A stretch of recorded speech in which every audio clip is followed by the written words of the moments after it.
Alrighty, how's it going everyone? Texas Man here, back with another video. I hope, of course, you're having a wonderful day. If you guys would, please give this video a thumbs up if you guys do enjoy it. Subscribe, of course, if you guys have not already. Also do me the biggest favor of all, hit the bell notification button, select all for all notifications. You guys don't miss out on future content. Monster, Ultra Fantasy, Ruby Red. This stuff is so good. It's been keeping me going this past couple days while I've been watching a lot of movies and shows for review sake, and of course playing a bunch of games, including the likes of Chronos: The New Dawn, Metal Eden, Battlefield 2042, and Destiny 2. And I'm probably considering adding another game to that list until some other games come out. So we'll see. Some new games I'm going to be covering. Twitch Douglas 447, and then here as well. Here will be the new Sonic racing game. Obviously, I'll be covering Battlefield 6, The Outer Worlds 2, and Resident Evil Requiem when those games launch respectively. But I'm also considering how bored I'm getting with Destiny 2. I'm considering playing Borderlands 4 and or Helldivers 2. Yeah, so there's a community post. You guys can put your vote of which one I probably should do. So do that. If you don't want to do that, you can also just tell me in the comment section down below. Anyway, we're going to be talking about The Amateur. This film came out this past couple months ago here in 2025. I never watched it until now. It finally just dropped onto Disney Plus recently. And I decided, okay, we'll give it a watch. My family was like, it's got Lawrence Fishburne. We gotta go see it. And I'm just like, yeah, Lawrence Fishburne doesn't have the same star power as I think a lot of people believe he does. I think people over-exaggerate his abilities as an actor just because he was in The Matrix, and I feel like he hasn't been in anything good since then. And I was like, when the movie got announced, I was just like, whatever. And I just looked at my family and I'm just like, you see this thing? It's called Disney Plus. They're literally promoting it, and I'm just like, why would I want to go see this movie when I know for a fact it's going to get dropped onto Disney Plus? And it's not a Pixar movie. It's nothing like that. So I'm like, something told me, I'm like, just wait until it comes out on Disney Plus and then watch it if you want to. So that's what I did. And they went and saw it in the theaters, and they're like, oh, it was awesome. It was amazing. La, la, la, la, la. And I'm just like, okay. I will probably watch it once it comes out on the Disney Plus.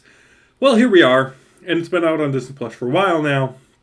But I decided to finally watch it because I had some spare time. Another reason I didn't want to watch it is the trailers just made it look like a very generic spy espionage film. And sadly, that's exactly what this movie is. Okay? There is absolutely nothing revolutionary about this movie. If you've seen any sort of spy thriller, spy espionage movie, you've seen this movie done 100 times. Whether it's Jason Bourne or 007, Mission Impossible, or something obscure that I'm not mentioning. I'm just mentioning some things off the top of my head. But if you've seen any sort of spy movie, you've seen this film. Okay?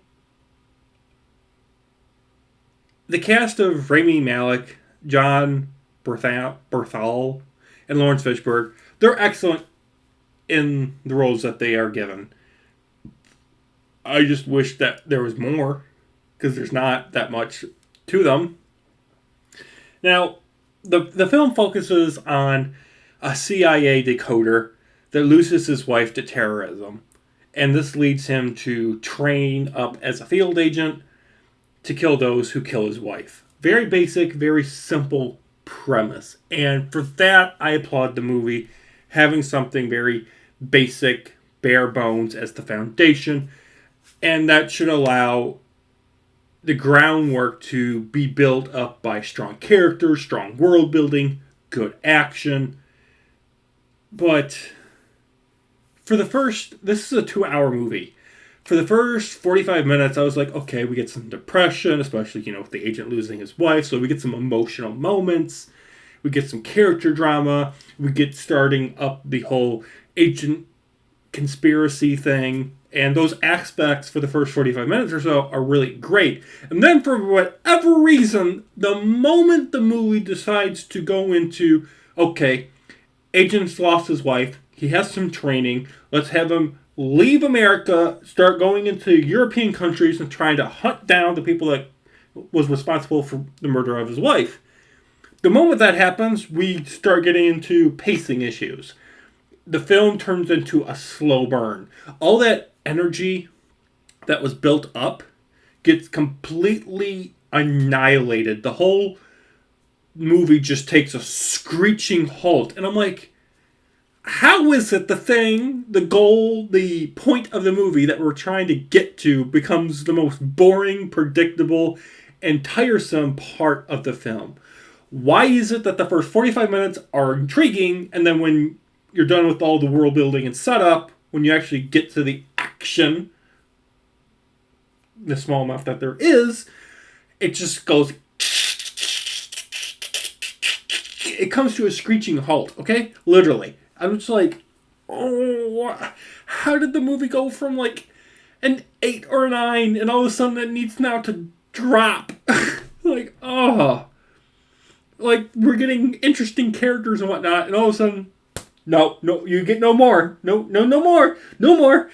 After that 45-minute mark or so, characters just become boring, predictable, stupid, underdeveloped, very generic. And overall, the performances and the premise of a non-field agent just becomes bad.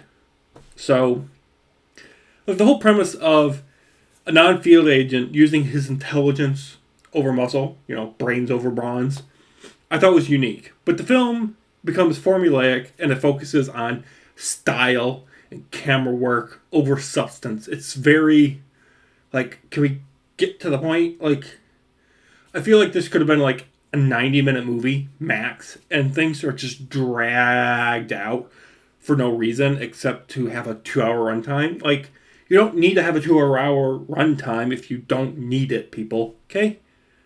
So, overall, I was intrigued, like I said, for the first 30 to 45 minutes, and then the film just drags on, and I'm like, can we get to the point? And then when you get to the ending, when you get to the final boss, and I'm just like, it just takes forever to get to the ending, and I'm like, why did this have to take so long? And you can see the ending coming a mile away. It's like, okay, yeah, it's so predictable, it's not even funny. So overall, The Amateur, it's kind of an amateur movie. Nope. Yeah, sadly. So I'm going to give it a 6 out of 10. There is violence, there is some blood and gore, there is a small amount of language, so just keep that in mind. It is a PG-13 rated film. So, like I said, I'm going to give this film a 6 out of 10. Thank you guys for watching. Have a wonderful day, and look forward to more awesome videos coming soon. Again, you guys can also find me on Twitch, Douglas447. Head over there and follow. It's completely free. Have a wonderful day, guys. Peace out.